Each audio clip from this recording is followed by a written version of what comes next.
জানি, অতএব আমরা কিছু ধৈর্য ধারণ করি। পরের অনিষ্ট করবেন না বা আলু চাষের জমিতে নামবেন না। আমরা 3 দিন ধরে এখানে ইজতেমা করলাম। অনুরোধ করছি আর 1 ঘন্টা আমরা অপেক্ষা করি, আর 1 ঘন্টা ধৈর্য ধরি। আস্তে আস্তে সব ক্লিয়ার হয়ে যাবে। আল্লাহ পাক ধৈর্য ধারণকারীদের সঙ্গে আছেন।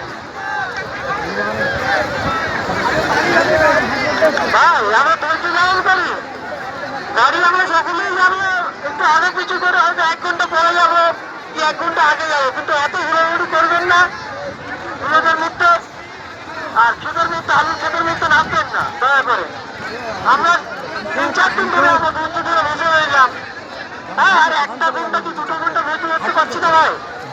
আমরা সব শান্তির সঙ্গে আমরা যেন বাড়িতে ফিরি।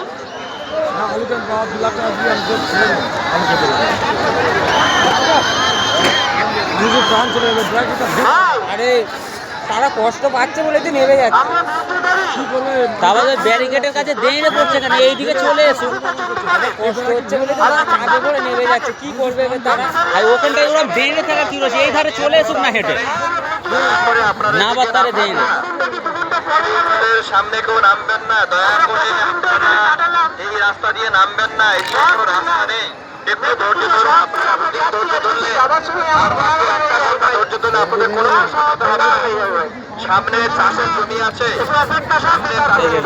এখানে পুরো ফাঁকা হয়ে গেছে। এই জায়গাটা রাস্তা ফাঁকা হয়ে গেছে, ওরা ওখানেই বেঁধে রয়েছে। দয়া করে আপনি ক্ষতি করবেন না, ধৈর্য ধরুন, সবর করুন।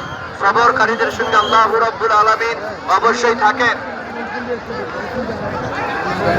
সবর করুন ভাই, সবর করুন।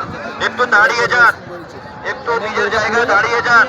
আপনারা বেরোবেন না, বেরোলে ক্ষতি হয়ে যেতে পারে। সামনে চাষের জমি আছে, অপরের ক্ষতি করবেন না।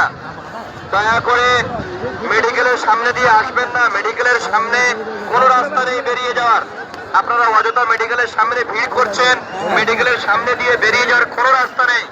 দয়া করে আপনারা কেউ মেডিকেলের মধ্যে আসবেন না। সামনে যে ব্যারিকেড আছে, ব্যারিকেড ভেঙে যেতে চলেছে।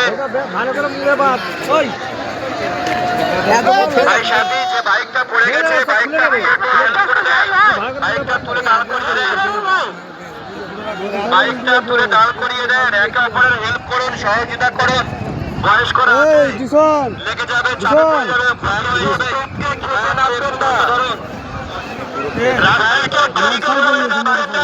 মাঠে ফেলে দিন, বাইকটা তোলা সম্ভব না, ঠেলে মাঠে ফেলে দিন। অনেক সমস্যা সমাধান হয়ে যাবে।